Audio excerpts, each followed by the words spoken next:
What's up, everybody? I got myself one of these 600 millimeter track kits. I'm sure a lot of people are wondering just how in the hell it works. They go together like this. There's splines in there that drive it. It's got a little cotter pin through there. The bearings they give you, you got to put the nipple on. There's no grease in them, so you need to grease them. They just go in and stop. So they do have some set screws. Comes with a 428 sprocket. This is a 420 from a torque converter, which you will need to use a torque converter. Well, I'm going to, at least, just to get any sort of enjoyment out of this. But the only difference between a 428 and a 420 is it's just a little wider. Like, it fits real snug right here, and on the 420 driver, there's a little wiggle. It's not much at all. So a 420 sprocket and a 428 will work. This is a 428 chain, and it will work just fine on a 420 driver. So if you guys were ever wondering that, that's what's up with that. So the worst thing is, I don't know if you've seen it when I was playing with the chain, you got to weld them. There's no hubs or nothing. They just spin. Okay, they go in the center part here. I mean, it's an okay fit, but you'll need to use some 90s. Make sure they're real clean and don't have crap on them like these ones. Get it all squared up real nice and where you want it, and tack and then run around, and you got to weld them in place. So if you were wondering if this was like a plug and play, no, it is not. There is no key. There's no anything like that to keep these from spinning. They don't grab the axle, so you got to weld them on, and they don't tell you that, which is kind of crappy.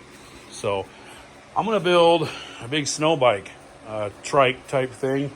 I'm gonna probably use an old plastic ski from a snowmobile, so it's got carbides on it that I can replace, and I'm gonna put this motor in it, because sadly to say, my GT's frame is a lemon.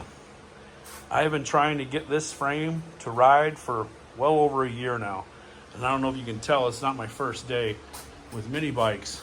Okay, I build them from the ground up. And mine, like this one right here, you could go 100 miles an hour on this bike with one hand. I use big 5/8 inch bearings in the front. They're welded in. This thing is solid as shit. So is that one. They all do well over 50, 60 mile an hour. This is supposed to be my super badass South Central drag bike, right? Which is super cool bike. I love it. But it gets the death wobbles no matter what I do. I've measured and remeasured, used calipers, even got the fucking lasers out. It's straight, okay? The wheels are centered. I think the neck is askew or something, maybe warped when they welded it. And man, this son of a bitch, you let off the throttle at all, it'll wobble so bad. I mean, probably break your leg if you were doing over 40 mile an hour. I've tried everything. I've tried tightening it, loosening it, getting rid of the powder coat, putting grease in it, putting the damn steering damper on it. It's just death. I'm actually pretty upset about it. I got this before all the stupid inflation crap, and it cost me $400 to get it here to Michigan, and I can't ride it. It's not my first day riding shit either. 45 years old. I've been riding since I was 6. So,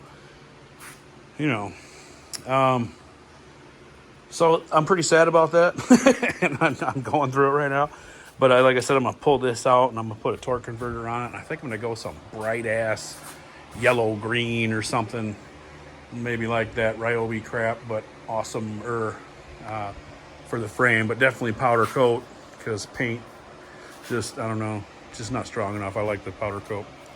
So yeah, this thing should be pretty cool. So a big built engine, 225 with a torque converter should be pretty freaking awesome on this thing.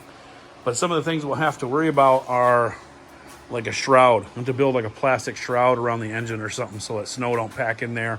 Want to keep the engine at a decently high temperature in the snow. So we're going to have to put something around the engine and maybe build it like up like that with a split in the front, something like that, so that if we hit snow, it just kind of goes around it. You know what I mean? Something like that. And then maybe put it up with the forks. So we'll see. Still brainstorming yet, but this should be a pretty fun build. So one last time, if you're thinking about buying these things, they are super, super cool. Here is a size comparison, I suppose. My hand there, you know, it's about how big they are. You do have to weld them. Again, you have to weld them. So, and they are supposed to orient this way with the scoop, from what I hear, but that's the adjuster is this way. You'd think the adjuster would go backward, but maybe they just put the rubber on the wrong ones. Who knows?